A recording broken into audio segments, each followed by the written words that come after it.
Ya, sobat cancel plan program.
আমরা আর 1 minute অপেক্ষা করি, এখনো কয়েকজন মিসিং।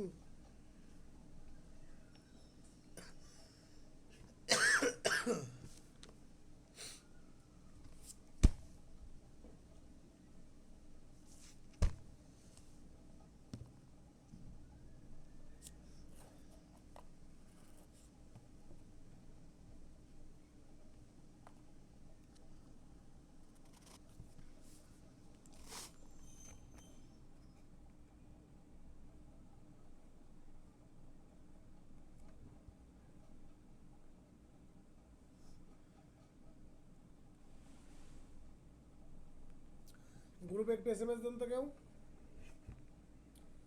গ্রুপে কেউ একজন এসএমএস দেন।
সাবিনা গ্রুপে এসএমএস দেন।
গত কয়েকদিন আগে ঠান্ডা লেগেছিল, এখনও পরিপূর্ণভাবে ঠান্ডা সারে নাই।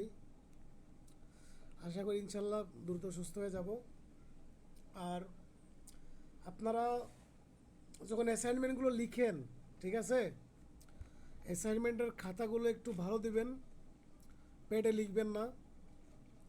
এবং যখন ছবি তুলবেন তখন সোজা করে ছবি তুলবেন, মানে যদি বাঁকা হয় তাহলে আসলে খাতা দেখতেও অসুবিধা হয়। এজন্য অ্যাসাইনমেন্টের যে খাতাগুলো আমার কাছে দিবেন ওইগুলো এবং ক্লিয়ার করে স্পষ্ট করে ছবি তুলে দিবেন, যাতে আমার দেখতে সুবিধা হয়। আমার সাথে আপনারা কোঅপারেট করবেন, যেভাবে বলি সেভাবে আপনারা আপনাদের কার্যক্রমগুলো চালিয়ে যাবেন। আপনাদের মূল টার্গেট হচ্ছে আইনজীবী হওয়া। আপনাদের মূল টার্গেট হচ্ছে আইনজীবী হওয়া। সেজন্য আপনাদের পিলি এবং লিখিত উভয়ই সমানভাবে আপনাদের পড়তে হবে। এই আপনাদের আইনজীবী বানানোর জন্য যত ধরনের পদ্ধতি অ্যাপ্লাই করা উচিত তত ধরনের পদ্ধতি আপনাদের বিরুদ্ধে আপনাদের আমি সে ধরনের পদ্ধতি অ্যাপ্লাই করব। এজন্য আমার যে কমান্ড আছে, আমার প্রত্যেকটা কমান্ড আপনারা ফলো করবেন। আমি যে যে বই পড়তে বলবো সে সে বই পড়বেন, তার বাইরে আর একটা বইও পড়বেন না। এবং এখানে যারা আছেন প্রত্যেকেই এই বছরেই আইনজীবী হবেন, এই ধরনের শপথ এবং প্রতিজ্ঞা নিয়ে আপনারা পড়তে থাকবেন। আপনাদের যে ধরনের বা যে কোনো ধরনের সহযোগিতা করার জন্য আমি 24 ঘন্টা আমি নিবেদিত থাকি। সেজন্য আপনারা আপনাদের দায়িত্ব আপনারা আন্তরিকতার সাথে পালন করবেন, আর আমার দায়িত্ব আমি আন্তরিকতার সাথে পালন করি। আমরা এখানে যারা আছি, উপস্থিত আছি, সবাই একটা গ্রুপ স্টাডির মাধ্যমে, একে অন্যের সহযোগিতার মাধ্যমে আমরা সকলে আইনজীবী হব এবং যারা এখানে আছি সবাই ভালো আইনজীবী হব। ভালো আইনজীবী হব, কারণ কোর্ট কাছারিতে ভালো আইনজীবীর সংখ্যা খুব কম।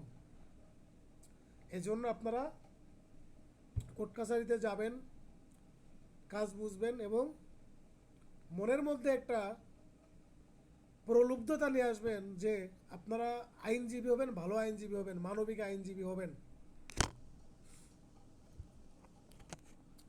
আচ্ছা, তানা মনে হচ্ছে একটু অসুস্থ, সে অসুস্থতা ফিল করছে। তানা, তাহলে আপনি চলে যান, লিভ নেন। আর ক্লাস তো রেকর্ড হচ্ছে, আপনি পরবর্তীতে এই 9 মিনিট থেকে যতটুকু ক্লাস করাই ওটুকু আপনি করে নিন ক্লাসটা, ঠিক আছে? তার সুস্থতার জন্য সকলে দোয়া করবেন, ঠিক আছে তানা?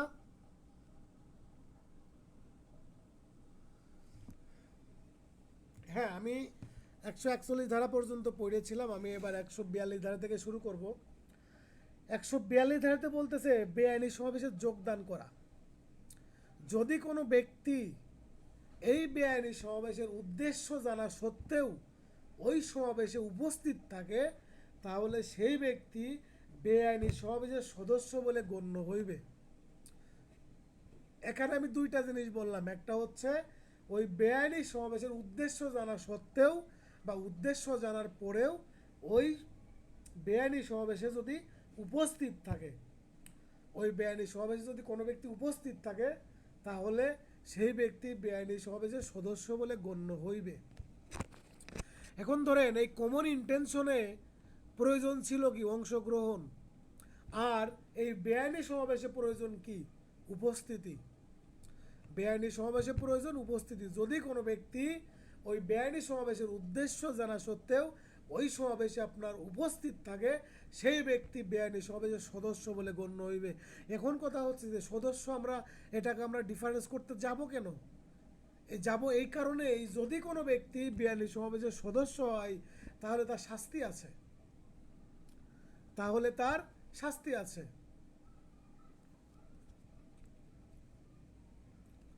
ঠিক আছে? তাহলে তার শাস্তি আছে। কি শাস্তি আছে আমরা এখন সেটাতে যাব। 143 ধারাতে বলতেছে বেআইনি সমাবেশের প্রত্যেক সদস্য বেআইনি সমাবেশের প্রত্যেক সদস্য 6 মাস সশ্রম বা বিনাশ্রম কারাদণ্ড বা অর্থদণ্ড বা উভয় দণ্ডে দণ্ডিত হবে। তাহলে ধরেন একটা বেআইনি সমাবেশে 200 মানুষ আছে, সচিবালয়ের সামনে 200 মানুষ বেআইনি সমাবেশ করতেছে। এই 200 মানুষের মধ্যে আপনার 5 জন ব্যক্তি সচিবালয়ে ইট মারতেছে, আর এই যে 195 জন ব্যক্তি আছে তারা শুধুমাত্র ওই সমাবেশে উপস্থিত আছে, তারা ইট মারে নাই, তারা আপনার লাঠি দিয়ে আপনার গেট ভাঙে নাই। তারপরেও এই যে 200 জন ব্যক্তি যারা উপস্থিত আছে প্রত্যেকেই 6 মাস এর কারাদণ্ড ভোগ করবেন, 6 মাস সশ্রম এবং বিনাশ্রম কারাদণ্ডে দণ্ডিত হবেন, অথবা অর্থদণ্ড অথবা উভয় দণ্ড। ঠিক আছে? তাহলে বেআইনি সমাবেশের প্রত্যেক সদস্য, যে ব্যক্তির সদস্য হবে সেই ব্যক্তির শাস্তি হবে 6 মাস পর্যন্ত সশ্রম কারাদণ্ড বা বিনাশ্রম কারাদণ্ড বা অর্থদণ্ড বা উভয় দণ্ড। এবার আমি চলে যাব 144 ধারাতে। 144 ধারাতে বলতেছে মারাত্মক অস্ত্র সহকারে বেআইনি সমাবেশ করা।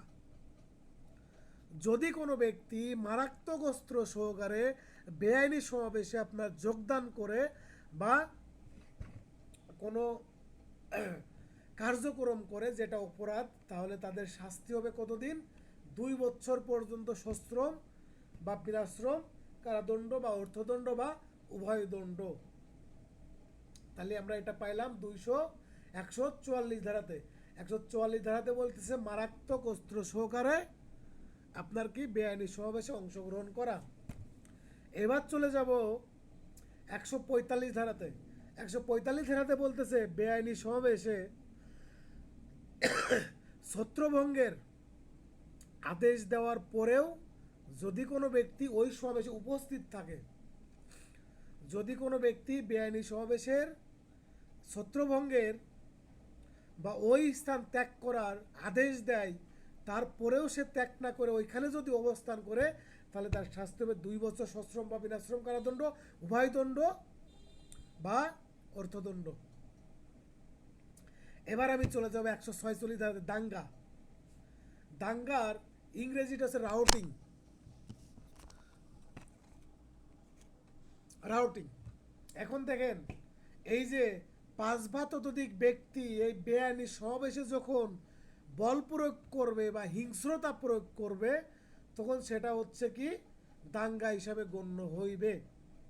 5 বা ততোধিক ব্যক্তি যখন ফোর্স করবে বা ভায়োলেশন আপনার অ্যাপ্লাই করবে ওই বেআইনি সমাবেশে, তখন সেটা হয়ে যাবে কি দাঙ্গা। এই দাঙ্গা হইতে হলে আপনাদের 2টা জিনিস লাগবে, একটা হচ্ছে আপনার বল প্রয়োগ আর একটা হচ্ছে হিংস্রতা, যে কোনো একটা জিনিস লাগবে। এই 2টার যে কোনো একটা যদি কোনো ব্যক্তি এই বেআইনি সমাবেশের সদস্য যদি আপনার অ্যাপ্লাই করে বা প্রয়োগ করে, তাহলে তার এই কার্যক্রমটা কি হিসাবে গণ্য হইবে? আপনার দাঙ্গা হিসাবে গণ্য হইবে। এখন 147-এ দাঙ্গার শাস্তির কথা বলা আছে। 147-এ বলতেছে দাঙ্গার শাস্তি। দাঙ্গার শাস্তি হবে 2 বছর পর্যন্ত সশ্রম বা বিনাশ্রম কারাদণ্ড বা অর্থদণ্ড বা উভয় দণ্ড। এখন 148 ধারাতে চলে যাব। 148 ধারাতে বলতেছে যে মারাত্মক অস্ত্র সহকারে দাঙ্গার শাস্তি। যদি কোনো এই বেআইনি সমাবেশের সদস্য মারাত্মক অস্ত্র নিয়ে এই দাঙ্গা, যেটাতে আপনার হিংস্রতা আছে, বল প্রয়োগ আছে, এই ধরনের বেআইনি সমাবেশে অংশগ্রহণ করে, তাহলে তার শাস্তি হবে 3 বছর সশ্রম বা বিনাশ্রম কারাদণ্ড বা অর্থদণ্ড বা উভয় দণ্ড। এখন দেখেন, তারপরে আমরা এই 153 ক আর 153 খ। 153 কতে বলতেছে শ্রেণীসমূহের মধ্যে শত্রুতা বৃদ্ধি করা শাস্তি 2 বছর। আবার রাজনৈতিক কার্যকলাপ অংশগ্রহণের জন্য ছাত্র প্রবর্তীকে মানে ছাত্র বা ওইরকম প্রকৃতি কোনো ব্যক্তিকে প্রলুব্ধ করা যদি করে থাকে তাহলে তার শাস্তিও 2 বছর। এখন এই যে আপনার বেআইনি সমাবেশের যতগুলো আমি শাস্তি পড়িয়েছি, এই শাস্তিগুলো আমি একটা লাইনের মাধ্যমে আপনাদের মনে করাই দিব, আপনাদের আর এটা পড়া লাগবে না। এই যতগুলো শাস্তি আছে এই শাস্তিগুলো আর আপনাদের পড়া লাগবে না। কিভাবে পড়া লাগবে না? তাহলে আমি এই টেকনিকটা আপনাদের বলে দিচ্ছি, আপনারা খুব মনোযোগ সহকারে পড়বেন, প্রয়োজনে লিখে রাখবেন।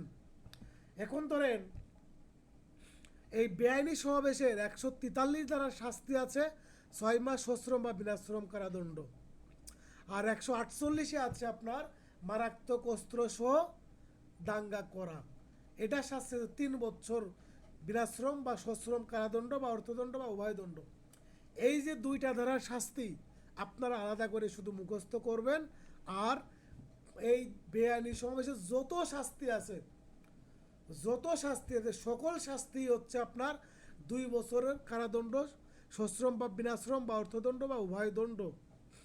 তাহলে এই 2টাকে যদি আপনি সেপারেট করে আলাদা করে পড়েন, আর বাকি যতগুলো শাস্তি আছে, যত ধারার শাস্তি আছে, সব ধারার শাস্তি হচ্ছে 2 বছর সশ্রম বা বিনাশ্রম কারাদণ্ড বা অর্থদণ্ড বা উভয় দণ্ড।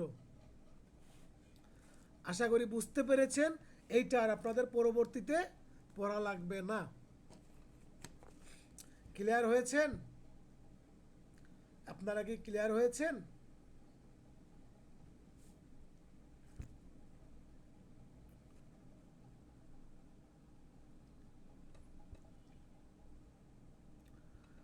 জি ভাই, ক্লিয়ার। কারো যদি বুঝতে অসুবিধা হয় আমাকে বলেন, আমি আবার পড়াবো। এইবার আমি 149 ধারাতে চলে যাব। 149 ধারাতে বলতেছে কমন অবজেক্ট, সাধারণ উদ্দেশ্য। অবৈধ সমাবেশের কোনো সদস্য কর্তৃক অপরাধের জন্য অবৈধ সমাবেশের প্রত্যেক সদস্য দায়ী হবে। প্রত্যেক সদস্য দায়ী হবে। এই কমন অবজেক্টের কথা বলা আছে 149 ধারাতে। শুধু এই কথাটা মনে রাখবেন। আর এই 149 ধারার বাংলা এবং ইংরেজিটা আপনারা একটু পড়বেন। ইংরেজি টাইটেলটা পড়বেন, every member of unlawful assembly guilty of offence committed in প্রসিকিউশনস of common object. এই যে 149 ধারার যে আপনার টাইটেল আছে, ইংরেজি টাইটেলটা আপনারা মুখস্থ করবেন। এখান থেকে ফিল ইন দ্য গ্যাপ টাইপের প্রশ্ন আসতে পারে, এবং পুরো টাইটেলটা উঠাই দিয়ে বলতে পারে কত ধারাতে বলা আছে। আবার যদি আপনাদের পরীক্ষাতে প্রশ্ন আসে দাঙ্গার কথা বলা আছে কত ধারাতে, বা দাঙ্গার সংজ্ঞা দেওয়া আছে কত ধারাতে, 146-এ। ঠিক আছে। কোন পদ্ধতিতে বেআইনি সমাবেশ হইতে পারে কত ধারায় বলা আছে, 141 ধারাতে। ঠিক আছে, আশা করি বুঝতে পেরেছেন। আমি এবার চলে যাব 159 ধারা আর 160 ধারাতে। এখন 160 ধারাতে বলতেছে মারামারি, অ্যাপ্রয়। দেখেন, দুই বা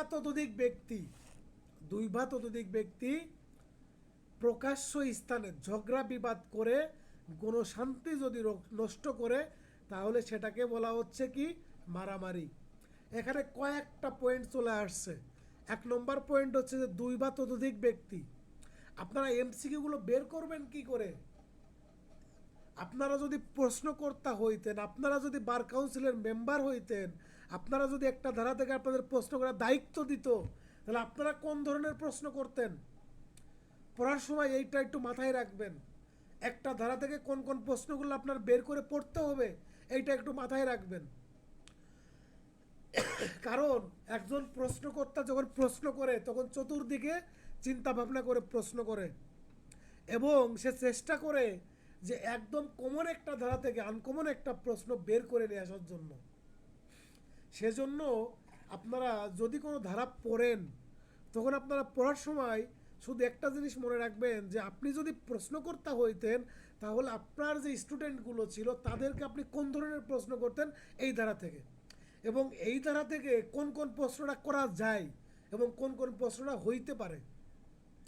এই যে আমি এই লাইনটা বললাম, যদি দুই বা ততোধিক ব্যক্তি প্রকাশ্য স্থানে ঝগড়া বিবাদ করে গণশান্তি নষ্ট করে, তাহলে তাকে মারামারি বলে। এখন এখানে আমি প্রশ্ন করার মতো কি কি পয়েন্ট আছে? মারামারি কত ধারাতে বলা আছে?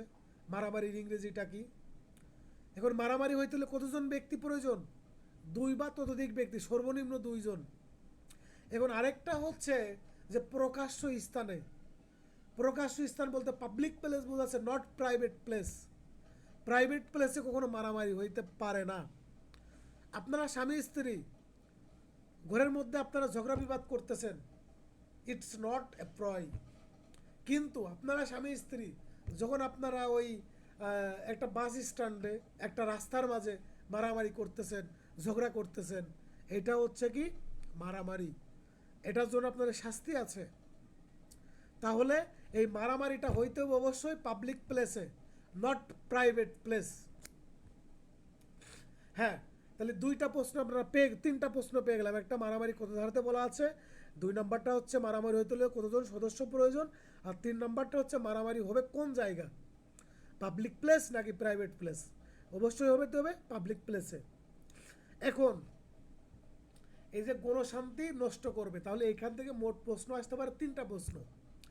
একটা হচ্ছে মারামারি হইতে হলে কতজন ব্যক্তি প্রয়োজন, 2 নম্বরটা মারামারি কত ধারাতে বলা আছে, আর 3 নম্বরটা হচ্ছে কোন ধরনের স্থানে মারামারি, যদি কেউ ঝগড়া বিবাদ করে মারামারি বলে গণ্য হইবে। Not private place, public place, 2 বা ততোধিক ব্যক্তি, 149 ধারা। এখান থেকে আমরা পেয়ে গেলেন। এইবার আমি চলে যাব যে মারামারির শাস্তি কি। মারামারির শাস্তি হচ্ছে 1 মাস সশ্রম বা বিনাশ্রম কারাদণ্ড, বা 100 টাকা অর্থদণ্ড, বা উভয় দণ্ড। তাহলে এই যে মারামারি যে শাস্তি আছে, এখানে কিন্তু 100 টাকা উল্লেখ আছে। এই 100 টাকার নিচে আপনারা একটা দাগ দিয়ে রাখবেন। তাহলে সর্বোচ্চ কত টাকা? 100 টাকা হলো অর্থদণ্ড। আর এখানে 1 মাস হচ্ছে সর্বোচ্চ কারাদণ্ড। কোন ধরনের কারাদণ্ড? সশ্রম বা বিনাশ্রম। আমি কিন্তু আপনাদের বলেছি, এই যে বেআইনি সমাবেশের যত শাস্তি আছে সব শাস্তি আপনার 2 বছর সশ্রম বা বিনাশ্রম কারাদণ্ড, অর্থদণ্ড বা উভয় দণ্ড। আর 2টা ধারাকে আমি আলাদা করে দিয়েছি, 143 ধারা এবং 148 ধারা। 143-এ বলতেছে আপনার 6 মাস সশ্রম বা বিনাশ্রম কারাদণ্ড, আর 148-এ বলতেছে 3 বছর পর্যন্ত সশ্রম বা বিনাশ্রম কারাদণ্ড বা অর্থদণ্ড বা উভয় দণ্ড। তাহলে আপনারা এই যে 121 ধারা থেকে আমরা 159 ধারা পর্যন্ত, 160 ধারা পর্যন্ত পড়াইলাম। এই রাষ্ট্রের বিরুদ্ধে অপরাধ এবং বেআইনি সমাবেশ বা মারামারি দাঙ্গা, এই যে অপরাধগুলো আমি বললাম বা যে ধারাগুলো পড়াইলাম, আপনাদের কর্তব্য এখন কি, পরবর্তী ক্লাসের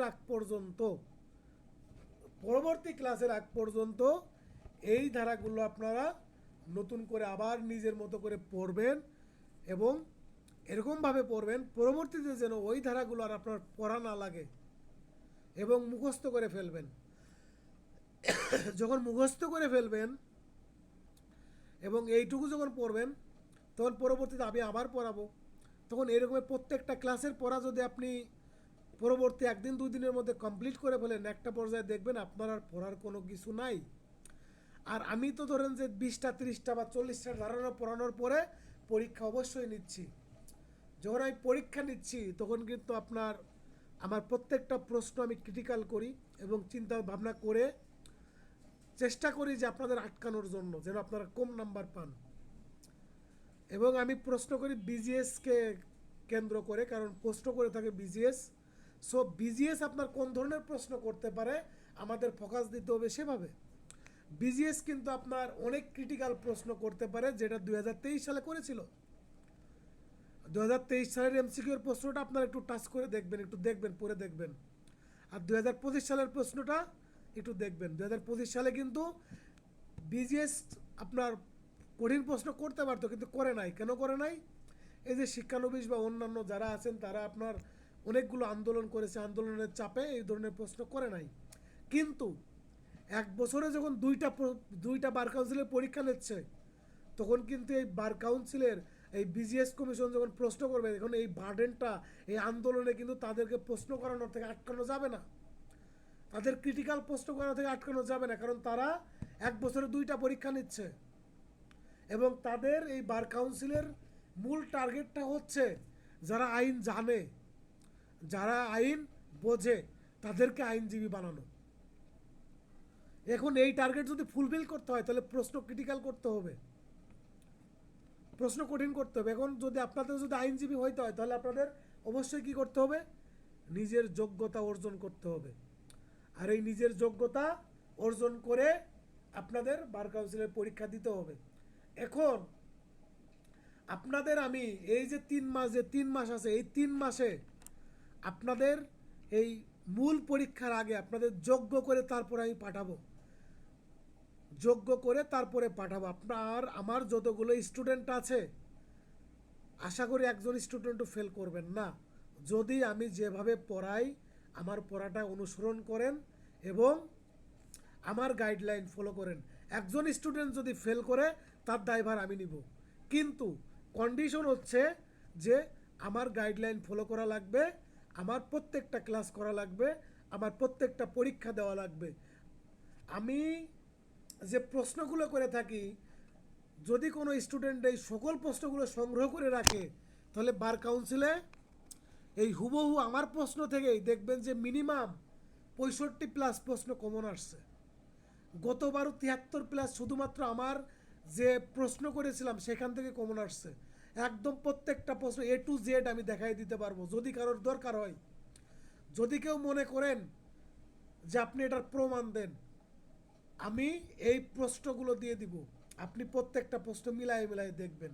সো আমার যে প্রশ্ন আমি করব, আমি কিন্তু অনেক চিন্তা ভাবনা করে, অনেক সময় নিয়ে আমি প্রশ্ন করে থাকি।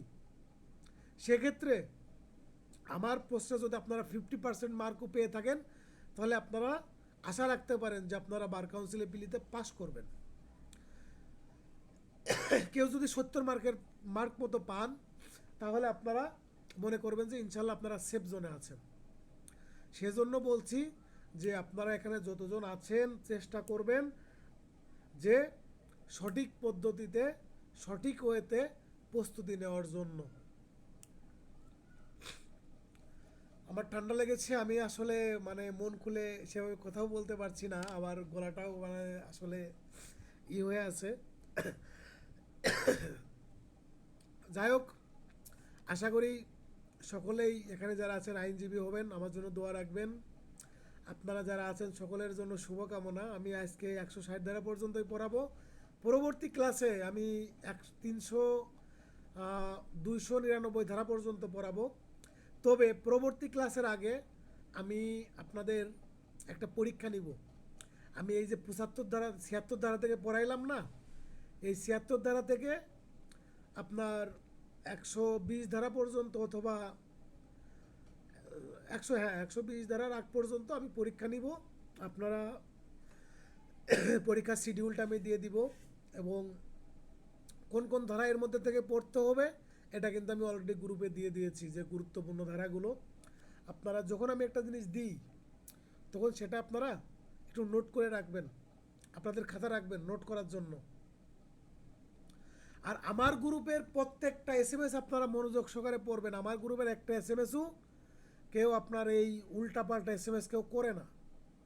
সেজন্য আমি যতগুলো SMS গ্রুপে দিয়ে রাখি বা অন্য কেউ যদি দেয়, সেগুলো আপনারা একটু পড়বেন, কারণ একটা গঠনমূলক আলোচনা এবং উভয় একে অন্যকে সহযোগিতা করা, এটাও খুব প্রয়োজন।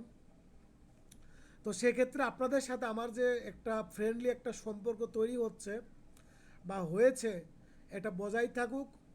আপনারা সকলে আইনজীবী হন এবং হবেন আশা করি। সো পরবর্তী পরীক্ষা দেওয়ার জন্য প্রস্তুতি নেন। আমি কবে পরীক্ষা নিব, কত ধারা থেকে কত ধারা পরীক্ষা নিব, এটা আপনাদের আমি জানাই দেব। ঠিক আছে, সবাই ভালো থাকবেন, সুস্থ থাকবেন। কারো যদি কোনো প্রশ্ন থাকে আমাকে বলতে পারেন বা করতে পারেন, যে কোনো ধরনের প্রশ্ন আমি এখনই ক্লাস শেষ করব।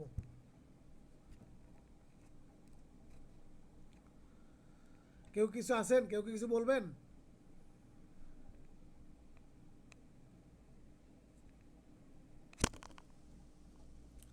আচ্ছা ঠিক আছে, আল্লাহ হাফেজ, সবাই ভালো থাকবেন। আসসালামু আলাইকুম।